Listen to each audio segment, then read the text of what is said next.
Okay, so let's talk about where we can place the ball after a play in order to start scrimmage. This is something that, after doing thousands of games with hundreds of different officials, I have found there to be a lot of confusion, and there really shouldn't be. The first general rule is that the ball can be placed anywhere between the hash marks. So you'll notice you have hash marks up and down in the middle of the field. These hash marks are 24.5 yards from each sideline.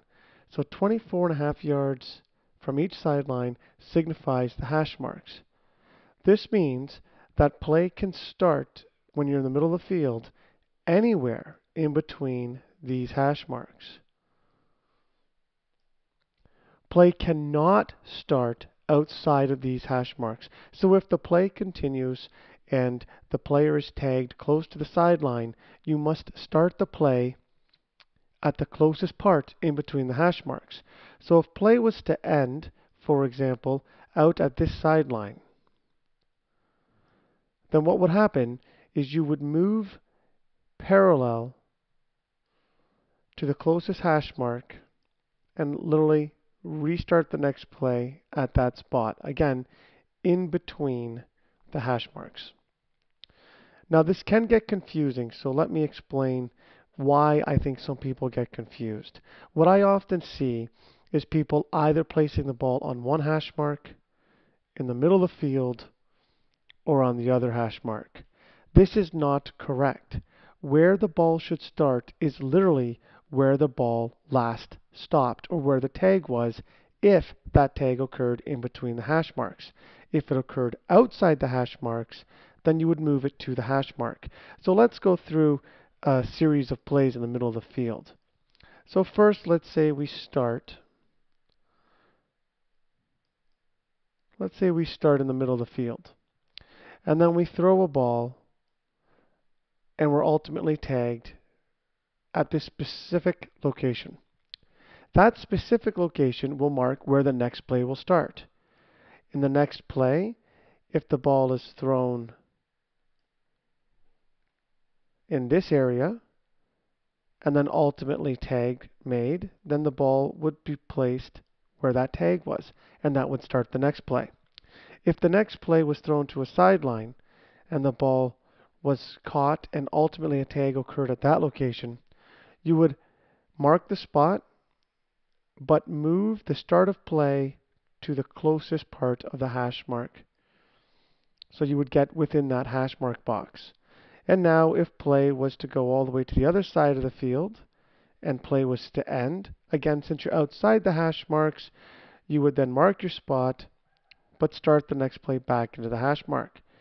If your next play was to be moved within the hash marks and end at this specific location, even though you're not on the hash mark and you're not in the middle of the field, that is where you will place the bags and mark off your first downs, and that is where the next play will start. Okay, so as you will see, you continue to move anywhere within those hash marks. You will never start play outside the hash marks. So you will never set play outside these hash marks on either the left or the right side of the field. It will always be inside this green box. Okay, so let's take a look at where it gets even more confusing, because I think that's fairly straightforward.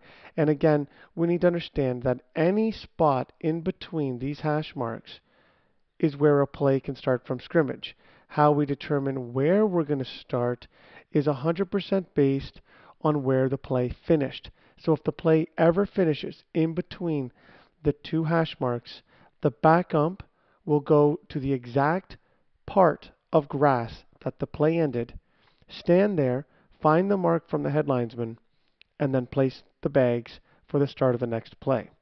So let's look at some exceptions to this rule. There are a couple of exceptions. First, notice this black arrow. This is going to signify the direction of play. So the offense is going in this direction, from left to right on your screen. Again, the green boxes, they signify where the start of play is able, and the red signifies where you can never place the ball. So let's explain. If you're going from left to right on this screen, you will not be able to place the ball between the hash marks up until the 20-yard line. The reason for this is that there are field goals. Well, the field goal assembly rather. Now, if you have a field goal assembly, then you will want to keep the ball away from that. If you're playing on a field without field goal assembly, then you could still place the ball anywhere within the hash marks. But if you have goalposts or field goal assembly, then you do not want the center to be in a position where an overhead snap or a muffed snap from the quarterback could hit that goalpost or that field goal assembly. If it did, it would be a safety. So in order to prevent unnecessary safeties, regardless of where the play ends, in between the hash marks and between the 0 and 20-yard line, the ball will always move out to the closest hash mark. So the ball will always be placed somewhere on these hash marks on the left or the right side of the field. Now, how do you decide if it's the left or right side of the field? Well, if the play was to end on the left side, then you would move that spot to the left hash. If the play was to end on the right side, then you would move the ball to the right side hash. So let's follow how this will work in game situations. The ball is kicked. As the ball is kicked, a receiver receives it in their end zone. They run and are tagged at the 10.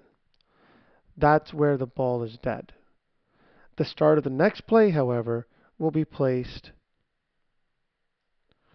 on the hash mark. The next play results in a pass that's in the middle of the field. That's where the ball is dead.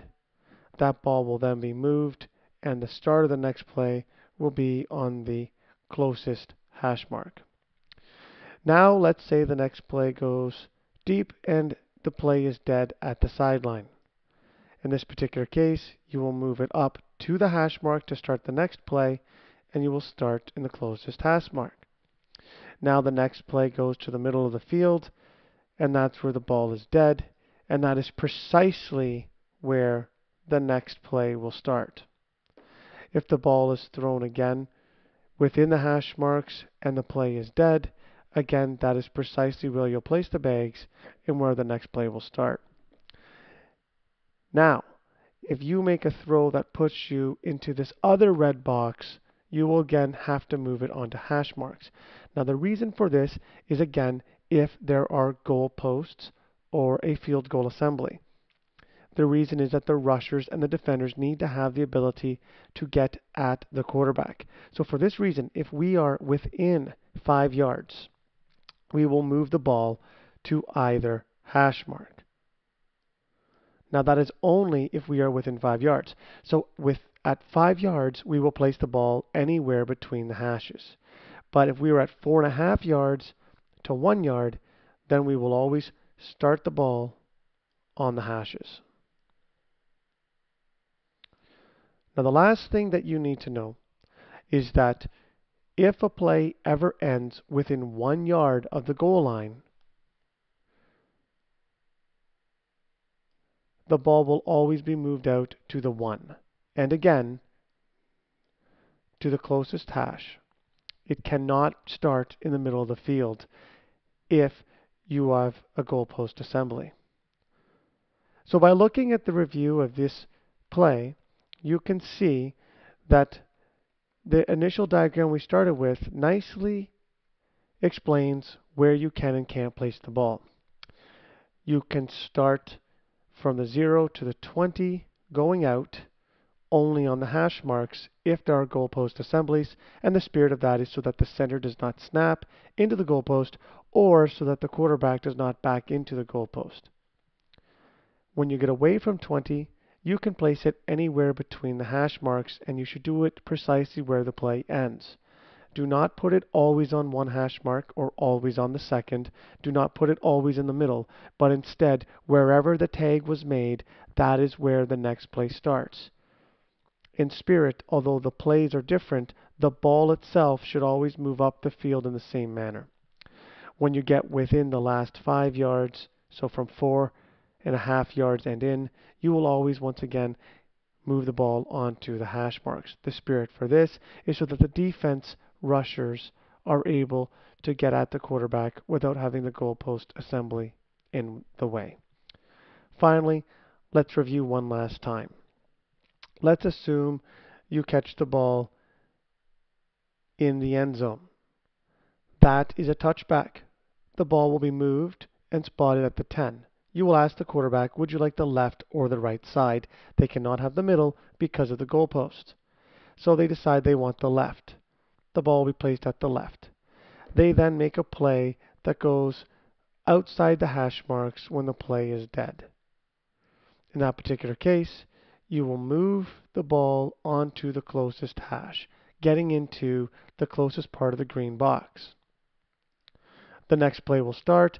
Let's say they throw a deep pass in the middle of the field. So long as it's anywhere in between these two hash marks, that will be the beginning of the next play. Now the next play will start, and they'll do an out pattern. And again, at the 20, they are touched.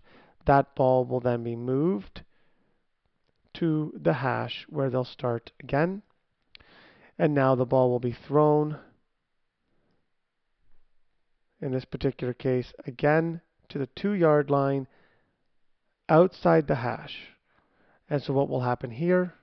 Exactly. It will be moved to the hash on the 2-yard line. And then finally, they'll be able to throw to get the ball anywhere into the end zone. And that would be considered a touchdown. After a touchdown, the same rules apply.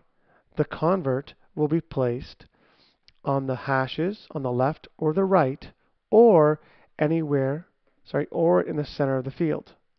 So converts have only one of 3 places: center, left, or right. And the reason it can be placed in the center is that the closest convert is 5 yards for 1 point and 10 for 2. So you can place it on the 5. Now, if there was a penalty bringing it half the distance to goal to the 2.5 on a reattempt on the convert, you would have no choice but to again ask the quarterback whether he would like it on the left or right hash mark. And that's where you can start the play. So I hope this helps to clarify where the ball should be placed throughout the field.